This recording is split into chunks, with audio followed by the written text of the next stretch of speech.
నమస్తే. ప్రస్తుతం మనం ఉస్మానియా యూనివర్సిటీ వద్దాం. సో ఉద్దమాలగడ్డ ఉస్మానియా యూనివర్సిటీ అని చెప్పేసి చెప్పుకుంటాను. యూనివర్సిటీలో యూనివర్సిటీలో వచ్చి బయట ప్రొటెస్ట్ చేసిన పరిస్థితి లేదు అని చెప్పేసి వీసీ గారు ఒక సర్క్యులర్ కూడా జారీ చేశారు. సో ఈ నేపథ్యంలో ఉస్మానియా యూనివర్సిటీలో ఉన్న విద్యార్థి సంఘాలు కూడా అన్ని విద్యార్థి సంఘాల నాయకులు కావచ్చు అందరూ కూడా ప్రొటెస్ట్ చేస్తున్న పరిస్థితి. సో ఈ రోజు ప్రస్తుతం మనతో పాటు ఏబీపీ కూడా ధర్నా చేస్తాం. ఏబీపీ రాష్ట్ర నాయకులు ఉన్నారు, మనతో పాటు మాట్లాడదాం. సో చెప్పండి, ఎట్లా కూడా వచ్చి వీసీకి సంబంధించిన సర్క్యులర్ ఏదైతే చేశారో సో దీన్ని ఎట్లా కూడా వచ్చు? ఉస్మానియా యూనివర్సిటీలో చీకటి రోజులు, ఆనాడు ఎమర్జెన్సీ ఇందిరాగాంధీ ఏదైతే చీకటి రోజులు వచ్చి ఈ యొక్క దేశాన్ని ప్రజలు అడగద్దు, ఏం అడగద్దు అని ఎట్లా రాజ్యాంగం క్షీణించిపోయిందో ఈరోజు ఉస్మానియా యూనివర్సిటీలో కూడా అదే రాజ్యాంగం అమలవుతుంది. ఆ రోజు 1975లో ఇందిరమ్మ రాజ్యంలో ప్రజలు కూడా ఎవరు కూడా ఆ రోజు రక్షణ లేదు, ఏమి గొంతెత్తద్దు, ఏ పరిపాలన చేసినా కూడా చూసుకునే తత్వం ఇందిరాగాంధీ కల్పించింది. ఈరోజు ఇందిరాగాంధీ స్ఫూర్తితోటి, ఈరోజు రాహుల్ గాంధీ నెపంతో యూనివర్సిటీ ఈరోజు తెలంగాణ రాష్ట్రంలో ప్రభుత్వంలోకి వచ్చిన రేవంత్ రెడ్డి కూడా ఆనాటి రోజులు ఇందిరమ్మ రోజులు తేవడానికి వచ్చిండు. ఆనాడు రాహుల్ గాంధీ నెపంతో విద్యార్థులను బానిసత్వానికే తేవాలి, ఈరోజు విశ్వవిద్యాలయాల గొంతులను మూగబడించాలి, ఉద్యమాల గడ్డైనా ఇంకే గడ్డైనా కూడా ఇక్కడ విద్యార్థులు అడగద్దు, విద్యార్థుల సమస్యల గురించి అసలే అడగద్దు, విద్యార్థులు ధర్నాలు చేయొద్దు, రాస్తారోకాలు చేయొద్దు, గొంతెత్తద్దు. మీకు ఎమర్జెన్సీ విధించడం 1975 రోజులు మళ్ళీ వస్తున్నాయి, ఇందిరమ్మ రాజ్యం తెచ్చినాం కాబట్టి ఇందిరమ్మ రోజులు మళ్ళీ వస్తున్నాయి బిడ్డ, మీరెవరు కూడా గొంతెత్తదని సర్క్యులర్ రిలీజ్ చేసిండు. ఈరోజు ఒకటే అడుగుతున్నాం, ఈరోజు ఆర్టికల్ 19 ప్రకారం రాహుల్ గాంధీ బుక్ చదివేటోడు అయితే, రాజ్యాంగం చదివేటోడు అయితే రేవంత్ రెడ్డికి వచ్చి చెప్పాలి. ఆర్టికల్ 19 ప్రకారం తెలంగాణ రాష్ట్రంలో ప్రపంచ ప్రఖ్యాతగాచిన ఉస్మానియా యూనివర్సిటీలో రాజ్యాంగం క్షీణించిపోతుంది, రాజ్యాంగం ప్రజాస్వామ్యం మొత్తం కూలిపోతుంది. ఇలాంటి సందర్భాలలో రాహుల్ గాంధీ ఎప్పుడు పాకెట్ బుక్ పట్టుకొని రాజ్యాంగం ఉంది అంటాడు కదా. తెలంగాణ రాష్ట్రంలో ప్రజాప్రభుత్వం చేత ఎన్నుకోబడ్డ రేవంత్ రెడ్డి సర్కార్లో ప్రపంచ ప్రఖ్యాతగాచిన ఉస్మానియా యూనివర్సిటీలో యొక్క వీసీ గారు ఒక సర్క్యులర్ జీవో విడుదల చేసి ఈరోజు ఇక్కడ ధర్నాలు చేయొద్దు, రాస్తారోకోలు చేయొద్దు, ఆర్టికల్ 19 లేదు, ఏది లేదు, మీరందరూ కూడా మేము ఏం చేసినా కూడా నేను నియంత పాలన లెక్క ఉన్నది నాది, నేను నియంత్రణతో పాలన చేస్తా, మీరందరూ కూడా ఏది అడగద్దని ప్రశ్నిస్తారు. సర్క్యులర్ పైన వీసీకి వెళ్ళి వీసీతో మాట్లాడే ప్రయత్నం చేసిరా అంటే ఎందుకు ఇలా ఆర్ట్స్ కాలేజ్ ప్రిన్సిపల్ సార్ గారితో కావచ్చు వాళ్ళతో అధికారులతో మాట్లాడే ప్రయత్నం చేసి 5 నెలలు అవుతుంది, నేనైతే వీసీని చూడలే. వేర్ ఈజ్ వీసీ అంటారు అందరు స్టూడెంట్స్, వేర్ ఈజ్ వీసీ అంటారు. ఈరోజు విద్యార్థులకు సమస్యలు ఉన్నాయి, అనేక సమస్యలు. ఇక్కడ స్కాలర్షిప్ రాలే, ఇక్కడ ఉన్నేమో నాణ్యమైన భోజనం లేదు, మొన్ననేమో బ్లేడ్ వచ్చిందని విద్యార్థులు ఈరోజు రోడ్ల మీదకి వచ్చి బైఠాయించారు. మొన్ననేమో దివ్యాంగ స్టూడెంట్స్ ఏమో మా మెస్ బకాయిలు ఈరోజు ఫ్రీగా ఇయ్యాలి మాకు ఇస్తలేరని వాళ్ళు ధర్నా చేశారు. మొన్ననేమో ఎగ్జామ్ ఫీజులు పెరిగినాయి, మొన్ననేమో స్కాలర్షిప్, ఇలాంటి అనేక విషయాల మీద ధర్నాలు చేసినా కూడా వేర్ ఈజ్ వీసీ అయితే మాకు కనబడతలేడు అని విద్యార్థులు అందరూ అడుగుతారు. విద్యార్థులకు వీసీ కనబడినప్పుడు ఈ సర్క్యులర్ ఇచ్చి దాచుకుంటాడు వీసీ ఎక్కడున్నాడు? వేర్ ఈజ్ వీసీ దీని మీద స్పందించాలి కదా. అంటే సర్క్యులర్ ఇమీడియట్ గా రెస్పాండ్ అవడమో నీకు తెలుసు. ఈరోజు విద్యార్థులు అనేక ఉద్యమాలు, ధర్నాలు, రాస్తారోకోలు, విద్యార్థుల సమస్యలు, ఇక్కడ సిబ్బంది లేదు, స్కాలర్షిప్ రాలేదు, ఈరోజు ఇక్కడ నాణ్యమైన భోజనం లేదు, నాణ్యమైన హాస్టల్ లేవు అని అడిగితే వేర్ ఈజ్ వీసీ కనబడతలేడు. కాబట్టి వెంటనే వీసీ కనబడి ఈ యొక్క సర్క్యులర్ వెనక్కి తీసుకోవాలని ఏబీపీ డిమాండ్ చేస్తుంది. ఈ రోజు ఒకటే ఉంది, ఈరోజు యొక్క ప్రజాస్వామ్యంలో రక్షణ లేదు, ఈ యొక్క యూనివర్సిటీలో రక్షణ లేదు. అందుకే బానిస సంఖ్యలతోటి మా నోర్లను మూగబడే ప్రయత్నం యొక్క వీసీ చేస్తుండు, ఈ యొక్క ప్రజాపాలన ఉన్న ప్రజాప్రతినిధులు చేస్తుండ్రు. అసెంబ్లీ వేదికనేమో గిడ్డాలు తీసుకొడతానే మాట్లాడే రేవంత్ రెడ్డి ఆర్టికల్ 19 అసెంబ్లీనే కాదు ఉస్మానియా యూనివర్సిటీలో కూడా ఉంది బిడ్డ. యూనివర్సిటీలో నువ్వు నియమించబడ్డ వీసీ గారు కూడా ఆర్టికల్ 19 మాకు కల్పించేటట్టు నువ్వు చర్యలు తీసుకోవాలి, విద్యార్థుల సమస్యలను పరిష్కరించేటట్టు యొక్క వీసీ చర్యలు తీసుకోవాలని ఏబీపీ డిమాండ్ చేస్తుంది. సో మాట్లాడదాం. హైదరాబాద్ సిటీ సెక్రటరీ పృథ్వీ యాదవ్ గారు ఉన్నారు. సో చెప్పండి అన్న, అంటే గత వీసీ వల్ల చాలా ఇలానే నియంత్రణ ధోరణి ఉందని చెప్పేసి అనుకున్నారు. ఇప్పుడేమో దళిత వీసీ వచ్చిండు. సో ఈ వీసీ అయినా మంచిగా చేసుకోవడం ఆశ లోపల ఈ సర్క్యులర్ ఎట్లా చూడవచ్చు? సర్క్యులర్ రేవంత్ రెడ్డి గారు ముఖ్యమంత్రి, కుమార్ గారు రేవంత్ కుమార్ అంటున్నాం మేము. రేవంత్ రెడ్డి ఎట్లా చెప్తే ఈ యొక్క వీసీ గారు అట్లా చేస్తున్నారు. తెలంగాణ రాష్ట్రంలో మొన్నటికి మనం చూసినాం, హైదరాబాద్ లో 144 సెక్షన్ పెట్టారు. ఈ రోజు ఉస్మానియా యూనివర్సిటీలో ఇటువంటి సర్క్యులర్ ఇచ్చారు. రేపు తెలంగాణ రాష్ట్రంలో ఎమర్జెన్సీ విధించబోతున్నారు. కాంగ్రెస్ పార్టీ అంటేనే ఎమర్జెన్సీ. ఇందిరాగాంధీ ఆ రోజు ఎమర్జెన్సీ పెట్టి దేశాన్ని అతలకుతలం చేసింది. రేవంత్ రెడ్డి గారు కూడా స్పష్టంగా చెప్పారు, కాంగ్రెస్ పార్టీ ఎన్నికల సమయంలో ఇందిరమ్మ పాలన చేస్తామని. ఇందిరమ్మ పాలన అంటే ఏంది? ఎమర్జెన్సీ పాలన. ఇందిరమ్మ పాలన అంటే ఏంది? నిర్బంధ పాలన. ఇందిరమ్మ పాలన అంటే ఏంది? ఇటువంటి సంఖ్యల పాలన. మనం అందరం కూడా నమ్మి మోసపోయినాం. ఇందిరమ్మ పాలన అంటే వారు స్పష్టంగా ఉన్నారు, ఇందిరమ్మ పాలన అంటే ఎమర్జెన్సీ విధించడం. రేపు తెలంగాణ రాష్ట్రంలో మనము ఇంటి నుంచి బయట అడుగు పెట్టాలన్నా కూడా పోలీస్ వారి పర్మిషన్ తీసుకొని రావాల్సినటువంటి అవసరం ఉంటది. అంటే గత వీసీతో కంపేర్ చేసుకుంటే ఈ వీసీ అని అంతో ఇంతో కొద్దో గొప్ప మంచి ఉంటది అని చెప్పేసి అనుకునే తరుణంలో సో ఈ వీసీ గురించి ఏం చెప్తారు? ఈ వీసీ ప్రశ్నించే గొంతుకలని నొక్కేటువంటి ప్రయత్నం చేస్తా ఉండు. ఈ వీసీ ఏ విద్యార్థి అయితే ప్రశ్నిస్తాడో ఆ విద్యార్థుల మీద కేసులు పెట్టమని చెప్తుండు. ఏమడుగుతారు విద్యార్థులు? మంచి అన్నం పెట్టమని అడుగుతారు, మంచి చదువు చెప్పమని అడుగుతారు, హాస్టల్లో మౌలిక వసతులు కల్పించమని అడుగుతారు. అంతే తప్పితే ఇంకేమని అడుగుతారా? భూమి రాసి ఏమని అడుగుతారా? లేకపోతే డబ్బులు ఏమని అడుగుతారా? లేకపోతే ఉద్యోగం ఏమని అడుగుతారా? మౌలిక వసతులు కల్పించమని అడుగుతారు అంతే. అంతే, దానికి ఎందుకు భయం నీకు? మంచి అన్నం పెట్టమంటే అరెస్ట్ చేసావా? క్లాస్ చెప్పమంటే అరెస్ట్ చేసావా? హాస్టల్లో వసతి కల్పించమంటే అరెస్ట్ చేసావా? సిగ్గుండాలి. ఇటువంటి విషయాల పట్ల ఆలోచించి నిర్ణయాలు తీసుకోవాలి. ఇటువంటి సర్క్యులర్ ఇచ్చి విద్యార్థులు గొంతునకే ప్రయత్నం చేస్తా ఉన్నారు. ఈ సర్క్యులర్ ఖచ్చితంగా వెనక్కి తీసుకోవాలి. వెనక్కి తీసుకోకపోతే ఖచ్చితంగా ఏబీ ఆధ్వర్యంలో ఉద్యమాన్ని ఉధృతం చేస్తాం. ఇంత జరుగుతూ ఉన్నా కూడా ఇప్పటివరకు కాంగ్రెస్ పార్టీ నాయకులు స్పందిస్తలేరు.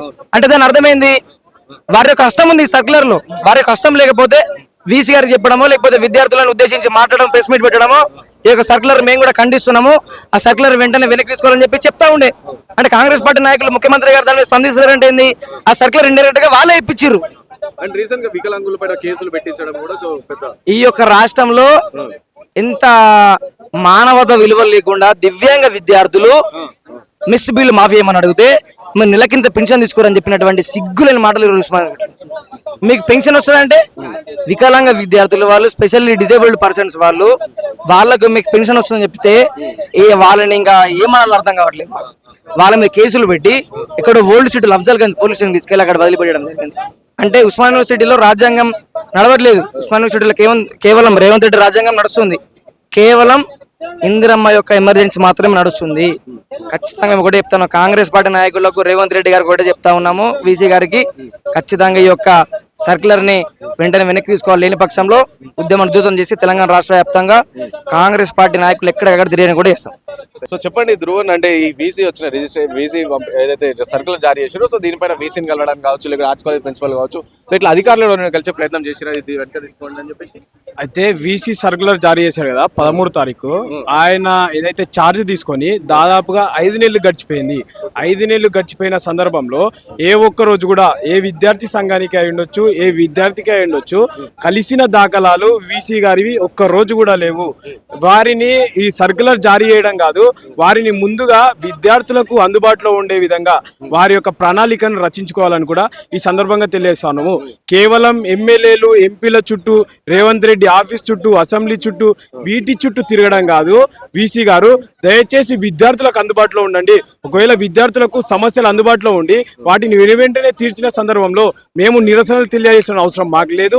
ఒకవేళ తెలియజేయాల్సి ఉంటే ఆ సందర్భాన్ని, ఆ యొక్క సమస్యలను మీ దృష్టికి తీసుకొచ్చి వెనువెంటనే పరిష్కరించుకొని వాటిని నిరసనగా మేము తెలుపము. ఒకవేళ మీరు మాకు అందుబాటులో లేని తరుణంలోనే, కేవలం వాటి యొక్క సమస్యలను పరిష్కరించుకోలేని తరుణంలోనే మేము రోడ్ ఎక్కాల్సి వస్తుంది, నిరసనలు తెలియాల్సి వస్తుంది. ఒకవేళ అదే విధంగా మీరు 5 నెలల నుంచి మీరు ఒకవేళ విద్యార్థులకు కలిసినా, విద్యార్థి నాయకులకు కలిసినా ఆ యొక్క సమస్య రాకపోయేది. మీరు ఇలాంటి సర్కులర్ ని జారీ చేయాల్సిన అవసరం కూడా రాకపోయేదని కూడా ఈ సందర్భంగా తెలియజేస్తున్నాము. కానీ ఒకవేళ మీకు ఎవరైనా చెప్పి మీరు ఎవరైనా రాంగ్ ఐడియా చేసి కూడా ఈ యొక్క సర్కులర్ ని జారీ చేపిస్తే వెంటనే దీన్ని వెనుకకు తీసుకోండి. లేని సందర్భంలో ఇంకా ఉద్యమాలు కూడా ఇంకా రేకెత్తాయని కూడా ఈ సందర్భంగా తెలియదు. సర్కులర్ కూడా రిలీజ్ అయ్యంటే ఒకవేళ మిస్గైడ్ చేసి కావచ్చు, లేకపోతే బై మిస్టేక్ వచ్చింది అనుకున్నా సరే, సర్కులర్ రిలీజ్ అయ్యి 3-4 రోజులు ఇంత పెద్ద ఎత్తున ఆందోళనలు కూడా అవుతున్నాయి. అయినా సరే ఎందుకు స్పందించలేరు అనుకోవచ్చు మనం వీసీ గారు. అయితే ఇది కేవలము అయితే వీసీ గారిని, రిజిస్ట్రార్ గారిని, ఓఎస్డీ గారిని, ప్రిన్సిపల్ గారులను మాట్లాడించే ప్రయత్నం చేసినాము. ఆ ప్రయత్నంలో వాళ్ళు ఏం చెప్తున్నారు అంటే మాకు ఎలాంటి కూడా సంబంధం లేదు, ఈ సర్కులర్తో సంబంధం లేదు అంటున్నారు. వారికి ఈసీ మీటింగ్ పెట్టలేదు, వారితో మాట్లాడలేదు. కేవలం ఒంటెద్దు పోకడలతో ఏదైతే వీసీ గారికి, రేవంత్ రెడ్డి గారికి లోపాయికార్ ఒప్పందం ద్వారా, వారి యొక్క లోపాయికార్ ఒప్పందంతో వారు ఎవరైతే సీఎం గారు ఉన్నారో వారు చెప్పిన తరుణంలోనే వీసీ గారు కేవలం దాన్ని ఒంటెద్దు పోకడలుగా దాన్ని వారిని వీసీ గారు రిజిస్ట్రార్ గారికి చెప్పించి 2-3 రోజులు దాన్ని రిలీజ్ చేసినప్పటికీ కూడా ఎందుకు రిలీజ్ చేసలేదని అడిగి వాళ్ళు రిలీజ్ చేసిన తరుణం మనం చూస్తా ఉన్నాము.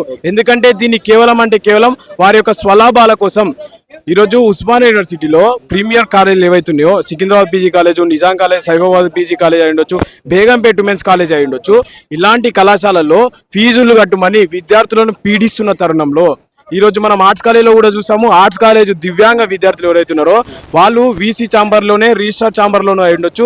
వారు కూర్చొని మా మెస్సు బకాయిలు ఉన్నాయి మాకు అవి మాఫీ చేయండి అని అడిగిన తరుణంలోనే అయి ఉండొచ్చు.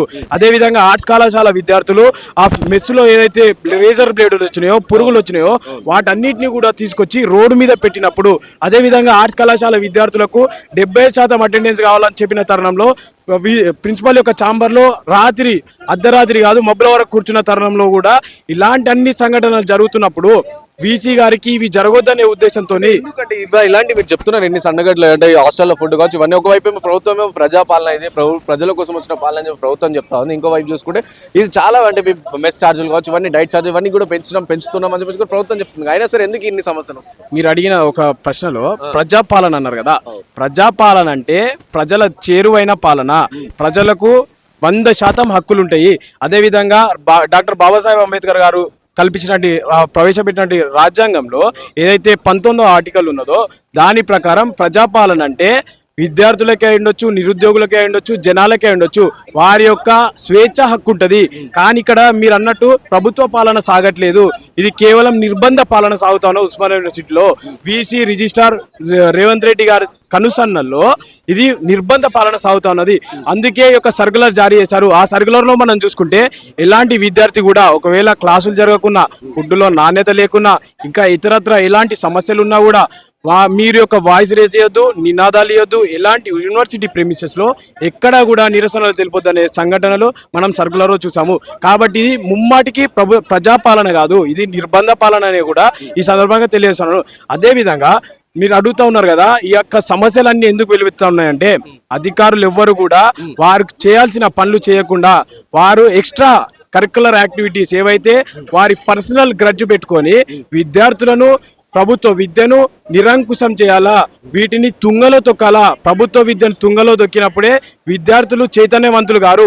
ఒకవేళ విద్యార్థులు చైతన్యవంతులైతే మాకు రాజకీయ భవిష్యత్తు ఉండదని చెప్పేసి ఈరోజు ప్రభుత్వాలే అయి ఉండొచ్చు, అధికారులతో కుమ్మక్కయ్యి అధికారులు ప్రభుత్వాలు కలిసి కూడా ఈరోజు విద్యార్థుల గొంతు నొక్కేస్తున్న తరుణం మనం ఇక్కడ చూస్తా ఉన్నాము. అదేవిధంగా ఈ యొక్క మెస్సులో జరిగిన సంఘటనలు, కళాశాలలో జరిగిన సంఘటనలు, వీసీ ఛాంబర్లో జరిగిన సంఘటనలు వీరు కేవలం మానవీయ దృక్పథం లేని తరుణంలోనే ఇవి జరిగాయి. అందుకే మేము అడుగుతా ఉన్నాము, ఈరోజు మీరు ప్రభుత్వానికి మా యొక్క గొంతుకలుగా మాకు రావాల్సినటువంటి స్కాలర్షిప్ల విషయమై అడగండి, మాకు జరగాల్సినటువంటి ఫ్యాకల్టీ రిక్రూట్మెంట్ విషయమై అడగండి, యూనివర్సిటీకి రావాల్సినటువంటి బ్లాక్ గ్రాంట్ నిధులు ఏవైతే ఉంటాయో వాటి విషయమై అడగండి. అంతే తప్పించి మేము అడుగుతున్న తరుణంలో మా గొంతులు నొక్కేయాలని చెప్పేసి ఇలాంటి సర్కులను జారీ చేయడం ఇది అవాంఛనీయ ఘటన. అదేవిధంగా ఇంకోటి ఏమంటున్నామంటే, ఉస్మానియా యూనివర్సిటీ అంటేనే ఉద్యమాల గడ్డ. ఇలాంటి ఉద్యమాల గడ్డలో ఉద్యమాలు ఆపడం మీకు సిగ్గుచేటు, మీకు అర్థం కాకుండొచ్చు. ఎందుకంటే మీరు ఇక్కడ చదువుకోలేదు కదా, వీసీ వర్య గారు మీరు ఇక్కడ చదువుకోలేదు, ఎక్కడో ఐఐటి బాంబేలో చదువుకున్నారు కదా, అక్కడ ఉన్న విధంగా ఇక్కడ ఉంటాయని మీరు అనుకుంటున్నారేమో. కానీ మీరు ఒకసారి ఉస్మానియా యూనివర్సిటీ పుట్టు పురాణాలు చరిత్ర చదవండి. అది చదివినప్పుడు మీకు తెలుస్తుంది ఈ మనుగడలో మీరు కొనసాగలుగుతారు. ఎందుకంటే వందే మాతరం ఉద్యమం నుంచి కూడా తెలంగాణ ఉద్యమం సాక్షిగా ఇక్కడ జరిగిన ఉద్యమాలు విజయాన్ని తీసుకొచ్చి పెట్టినాయి.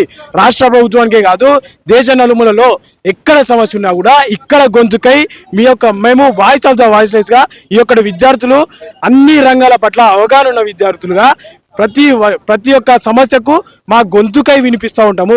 కాబట్టి మీరు ఇప్పటికైనా ఇక్కడ ఒక చరిత్రను తెలుసుకొని ఇక్కడ మనుగడకు అడిక్ట్ అయ్యే విధంగా ఉండండి. అంతే తప్పించి మీరు ఎక్కడైతే ఐఐటి బాంబేలో చదువుకున్నారో ఆ విధంగా కాకుండా ఇక్కడి పరిస్థితులకు ఇక్కడే అనుగుణంగా మీరు ఒక వ్యవహరించాలని కూడా ఈ సందర్భంగా తెలియజేస్తాను. ఇచ్చిన ఏదైతే సర్కిల్ ఉందో అది ఒకవేళ వెనక్కి తీసుకోకపోతే ఎలా ఉండవచ్చు ముందు ఉద్యమం కార్యాచరణ ఏమంటారు?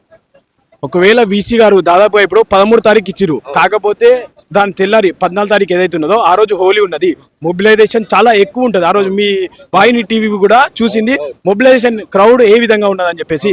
ఒకవేళ 13 తారీఖు రిలీజ్ చేసిన సర్కులరు వెంటనే బయటికి వస్తే మొబిలైజేషన్ ఎక్కువ ఉంటుంది. విద్యార్థి నాయకులు ఎవరైతే జనరల్ విద్యార్థులు ఉంటారో వాళ్ళని మొబిలైజ్ చేసి ప్రభుత్వం పైన అయి ఉండొచ్చు, అధికారుల పైన అయి ఉండొచ్చు, వ్యతిరేకత తెచ్చే అవకాశం ఉంటుందని చెప్పేసి వారు దాన్ని మభ్యపెట్టి 14 తారీఖు ఏదైతే ఫెస్టివల్ అయిపోయినాక 15వ తారీఖు నాడు మధ్యాహ్నం వరకు ఆ యొక్క సర్కులర్ని రిలీజ్ చేసిన సందర్భం మనం చూసాము. ఎందుకంటే కానీ మేము ఈ సందర్భంగా తెలియజేస్తున్నాము, మాకు మొబిలైజ్ చేయడం పెద్ద విషయం కాదు. ఆ రోజు సరే ఫెస్టివల్ తరుణంలో మొబిలైజ్ అవుతుంది, కానీ ఆ రోజు దాన్ని మేము అనగదొక్కి మేము తర్వాత రిలీజ్ చేసినా కూడా విద్యార్థులు ఏమని అనుకున్నారేమో కానీ మేము మొబిలైజ్ చేయడంలో దిట్టలము. మాకు తెలిసినటువంటి మొబిలైజేషన్ మీకు ఎవరైతే దాన్ని సూచించారో ఆ యొక్క రేవంత్ రెడ్డికి అడగండి. విద్యార్థులు ఉస్మానియా యూనివర్సిటీ విద్యార్థుల యొక్క స్ట్రెంత్ ఏందనేది వారు చెప్పగలుగుతారు. కానీ మేమేమంటామంటే ఈ యొక్క సర్క్యులర్ని వెంటనే వెనక్కి తీసుకోవాలి. లేని పక్షంలో పెద్ద ఉద్యమాలకు శ్రీకారం చుడతాము. కేవలం యూనివర్సిటీ అధికారుల గేట్లే కాదు, అసెంబ్లీ గేట్లు తాకడానికి కూడా మేము ఎక్కడ వెనకాడబోమని కూడా ఈ సందర్భంగా తెలియజేస్తా ఉన్నాము. సో విన్నారు కదా, ఇది విద్యార్థులు ఇక్కడ ప్రధానంగా ఉస్మానియా యూనివర్సిటీ ఉద్యమాల గడ్డ ఉస్మానియా యూనివర్సిటీ. సో ఎన్నో ఏళ్ల చరిత్ర ఉంది. ఇక్కడ నుంచి ప్రతి ఉద్యమం కూడా ఇక్కడ నుంచి మొదలైతే ఉద్యమంలో విజయం కూడా సాధించిన అలాంటి యూనివర్సిటీలో సో నియంత్రిత పోకడ ఏంటి అని చెప్పేసి వీడు ఏబీ సంబంధించిన విద్యార్థి నాయకులు అందరూ కూడా ప్రశ్నిస్తున్న పరిస్థితి. సో అయితే వీసీ వెంటనే ఏదైతే సర్కులర్ జారీ చేశారు ఇక్కడ ఉస్మానియా యూనివర్సిటీలో, సో ఎవరు కూడా మాట్లాడొద్దు, ఇక్కడ గలం విప్పొద్దు, స్లోగన్స్ ఇవ్వద్దని ఏదైతే సర్కులర్ రిలీజ్ చేశారో ఆ సర్కులర్ వెనక్కి తీసుకొని ఏడలా మేము ఉద్యమం ఇంకా ఉధృతం చేస్తామని చెప్పేసి హెచ్చరిస్తున్న పరిస్థితి. కెమెరా పర్సన్ సాయితో రాణా ప్రతాప్, హైదరాబాద్. చెప్పండి అంటే ఈ ఉస్మానియా ఉద్యమాల గడ్డ పైన సో ఈ విధంగా సర్కులర్ రావడం గత వీసీలు చాలా మంది చూసుకున్నాం, ఎవరు కూడా ఈ విధంగా డైరెక్ట్ సర్కులర్ కూడా ఇవ్వలేరు. సో అలాంటిది ఈ వీసీ సర్కులర్ ఇవ్వడానికి ఎట్లా చూస్తారు? కేవలం ఆ సర్కులర్ నిదర్శనం ఏంటంటే మీ అందరం కూడా క్లాసులకు వెళ్ళేటప్పుడు రీసెర్చ్ వర్క్ చేసేటప్పుడు నల్ల రిబ్బన్ ఫేస్ కి కట్టుకొని ఈ యొక్క సంఖ్యలు వేసుకొని రోజు క్లాస్కి వెళ్ళి కూర్చోవాలి. రీసెర్చ్ చేసేటప్పుడు కూడా సార్ ముంగడు ఇవన్నీ వేసుకోవాలి. సార్ ఈ యొక్క క్వశ్చన్ అర్థం కాలేదు సార్ అని అంటే కూడా కేసు పెడతారు. అంటే అలాంటి పరిస్థితి ఈ రోజు నెలకొన్నది. అంటే ఈ రోజు నాకు అప్పుడప్పుడు అనిపిస్తుంది, మేము పాఠ్య పుస్తకాలలో కూడా ఉస్మానియా యూనివర్సిటీ అంటే అది అని చెప్పుకుంటాం. అరే వందే మాతర యుద్ధం నుండి తొలిదశ మలిదశ ఉద్యమాల వరకు ఈ రోజు యొక్క తెలంగాణ రాష్ట్రంలో ఏ సమస్య వచ్చినా, ఆఖరికి రైతన్నకు ఏ సమస్య వచ్చినా, కార్మికులకు ఏ సమస్య వచ్చినా, ఈ రోజు దాదాపు ఈ యొక్క ప్రభుత్వం వచ్చిన తర్వాత 15 నెలలలో 86 మంది విద్యార్థులు చనిపోతే వాళ్ళకి న్యాయం చేయాల్సిన బాధ్యత ఈ రోజు ఉస్మానియా యూనివర్సిటీ గడ్డ మీద ఉంది. ఆ గడ్డ మీద కొట్లాడితేనే ఈ యొక్క ప్రభుత్వం మేల్కొన్నది. అంటే ఇవన్నీ కూడా యాది మర్చిపోయి అదే విధంగా ఈరోజు సీఎం పదవిలో కూర్చున్నటువంటి సీఎం రేవంత్ రెడ్డి గారు కూడా 2022లో ఈ యొక్క ప్రోగ్రామ్ ఇక్కడ ఆర్ట్స్ ప్రాంగణానికి వచ్చిన తర్వాతనే ఆయన ఒక నాయకుడు అనే గుర్తింపు తెలంగాణ సమాజం అంతా గౌరవించి ఆయన ఈ రోజు సీఎం పదవిలో కూర్చోబెడితే ఆయన కూడా ఈ రోజు యాది మర్చి ఈ రోజు ఈ యొక్క సర్కులర్ వీసీ తోటి తీపించడం అంటే చాలా సిగ్గుచేట అని ఈ రోజు మేము అందరం కూడా గౌరవిస్తున్నాం. అంతేకాకుండా ప్రజాప్రతినిధులు మంత్రులు అందరూ కూడా వీళ్ళందరూ కూడా ఈ యొక్క గడ్డ మీదకి వచ్చిన తర్వాత పెద్ద పెద్ద నాయకులను గౌరవించబడ్డ తర్వాత ఈ యొక్క నాయకులంతా కూడా ఈ యొక్క సర్కులర్ తీపియడం అంటే చాలా సిగ్గుచేటు. ఈ రోజు ఈ సర్కులర్ చూసి యావత్తు భారతదేశం సిగ్గుపడుతుంది అని ఈ రోజు మేము విద్యార్థి లోకం నుండి తెలియజేస్తున్నాము. చూస్తాం మనం అంటే రెగ్యులర్ గా ఈ మధ్య కాలంలో చూసుకుంటే ప్రతి దాంట్లో కూడా అంటే గత తెలంగాణ వచ్చిందే మనకి నీళ్లు నిధులు నియామకాలు మన యూనివర్సిటీ చదువు కోసం, అలాంటిది అప్పటి నుంచి కూడా ఈ విధంగా నియంత్రణ పోకడాలు. మరి ఇప్పుడు చూసుకుంటే రీసెంట్ గా వికలాంగుల పైన కేసులు పెట్టించడం కావచ్చు, మెస్ లో మనకి బ్లేడ్ రావడం కావచ్చు, ఇవన్నీ గల కారణాలు ఏమనుకోవచ్చు మనం? దేవుడు చూసి చూడక వదిలిపెట్టినప్పుడు, వాళ్ళు అంగవైకల్యంతో పుట్టినప్పుడు సమాజం అందరం కూడా చేతులు మొక్కి మీరు చదువుకుంటున్నారు పెద్ద విషయం అని చెప్పి గౌరవంగా సెంట్రల్ గవర్నమెంట్ ఇచ్చిన జీవో ఉంది క్లియర్ గా, మీరు చదువుకున్నప్పుడు మీకు ఎలాంటి ట్యూషన్ ఫీజు కానీ మెస్ ఫీజు కానీ మేము అడగము. అదే విధంగా ఈరోజు ప్రైవేట్ యూనివర్సిటీకి ఏ విశ్వవిద్యాలయమైనా ఏ యూనివర్సిటీ అయినా చిన్న కాలేజీలైనా ఏ కాలేజీ అయినా కూడా అడగడానికి వీల్లేదు అనే జీవో సర్క్యులర్ అనేది క్లియర్ గా మెన్షన్ చేసి ఉన్నది. అయినా కానీ ఇక్కడ ఉన్నటువంటి ఉస్మానియా యూనివర్సిటీ వీసీ కానీ ఆర్ట్స్ కాలేజ్ ప్రిన్సిపాల్ వీళ్ళు ఏం చేశారంటే ఈరోజు దీని పక్కన ఉన్నటువంటి science college, commerce college, B Tech కాలేజీలలో వీళ్ళకు దాన్ని ఓకే చేసి అక్కడ ఉన్నటువంటి ప్రిన్సిపాల్ ఓకే చేసి వాళ్ళ యొక్క తీసే సబ్మిషన్ విషయంలో కానీ వాళ్ళకి ఆల్ టికెట్ ఇచ్చే విషయంలో కానీ ప్రతి విషయంలో క్లియర్ చేశారు. కానీ ఆర్ట్స్ కాలేజ్ విషయంలో ఉన్న విద్యార్థులు దాదాపు 8 నుండి 10 మంది విద్యార్థులు ఉంటారు. వాళ్ళకి కంపల్సరీ మీరు కట్టాలి. అరే వాళ్ళు అంగవైకల్యంతో పుట్టినప్పుడు దానికి గవర్నమెంట్ వీళ్ళకి ఎట్లా చేసుకోరాదని చెప్పి పెన్షన్ ఇస్తే ఆ పెన్షన్లకు వెళ్ళి కూడా కట్టుమనడం అనేది చాలా దుర్మార్గమైన చర్య అని చెప్పి దీని విషయంలో వెంటనే ఆర్ట్స్ కాలేజ్ ప్రిన్సిపల్ పైన ఉస్మానియా యూనివర్సిటీ వీసీ పైన ట్రెస్పాస్ కేసు పెట్టాలని చెప్పి వీళ్ళ మీద హ్యూమన్ రైట్స్ కూడా పోయిన పరిస్థితి కూడా నెలకొన్నది. రీసెంట్ గా వాళ్ళు మధ్యాహ్నం 3 గంటల నుంచి వెళ్ళి తెల్లవారుజామున 8 గంటల వరకు వీసీ ఛాంబర్ లో, అంటే వీసీ ఛాంబర్ ముందు మన లోపల కూడా ముందు వెళ్లే మార్గంలో వాళ్ళు ధర్నా నిరసన శాంతియుతంగా మాకు న్యాయం చేయండి సార్ అని చెప్పేసి చాలా మంది కళ్ళు లేనోళ్ళు, కాళ్ళు లేనోళ్ళు, చేయి లేనోళ్ళు చాలా మంది వాళ్ళని చూస్తే కూడా మనకు బాధ అనిపిస్తుంది. అలాంటి వాళ్ళు ధర్నా చేస్తుంటే దాదాపు 3 గంటల నుండి పొద్దునే మార్నింగ్ 8 గంటల వరకు ధర్నా చేసే వాళ్ళని అక్రమంగా అరెస్ట్ చేపించి అఫ్జల్ గంజ్ పిఎస్ ఒక రోజు మొత్తం పెట్టి వాళ్ళందరి మీద సెక్షన్ల మీద ఎఫ్ఐఆర్ పెట్టడం అనేది చాలా ఘోరమైన పరిస్థితి. ఎక్కడికక్కడ నిజాలన్నింటినీ కూడా కప్పిపుంచి బయటికి తెలియనియకుండా చేయడం అనే సిగ్గుచేటు. మేమందరం కూడా దాన్ని వ్యతిరేకించడం, ఆ రోజు వాళ్ళకి సపోర్ట్ గా మేమందరం కూడా అఖిల భారతీయ విద్యార్థి పరిషత్ కూడా సపోర్ట్ గా నిలబడ్డాం.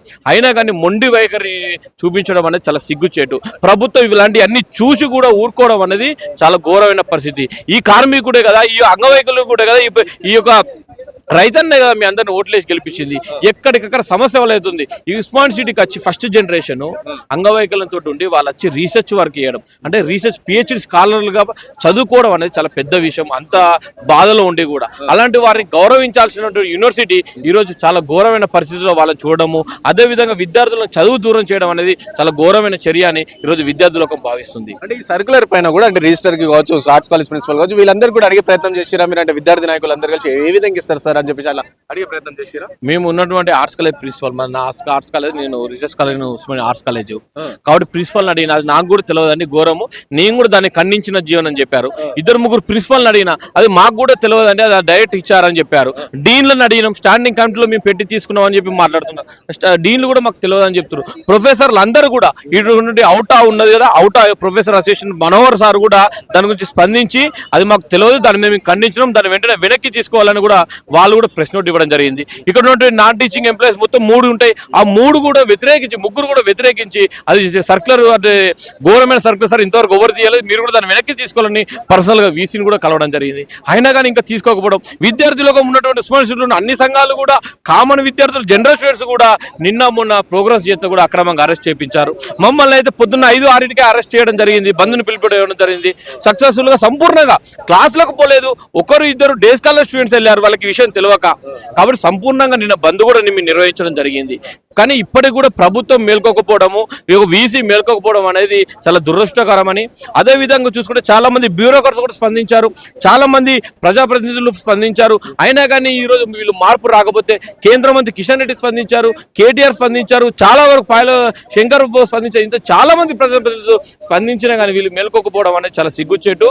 కాంగ్రెస్ కార్యకర్తలు కూడా ఏది వ్యతిరేకం అని చెప్పి ఉస్మాన్ సిటీలో ప్రోగ్రామ్ చేసినా కానీ ఈ ప్రభుత్వం మేల్కోకపోవడం అంటే చాలా సిగ్గుచేటు అని ఈ రోజు విద్యార్థి లోకం భావిస్తుంది. సో ఈ సర్కులర్ ని వెనక్కి తీసుకోకపోతే ఏ విధంగా ఉండవు, ఏబీపీ ఫ్యూచర్ కార్యాచరణ ఏ విధంగా ఉండబోతుంది?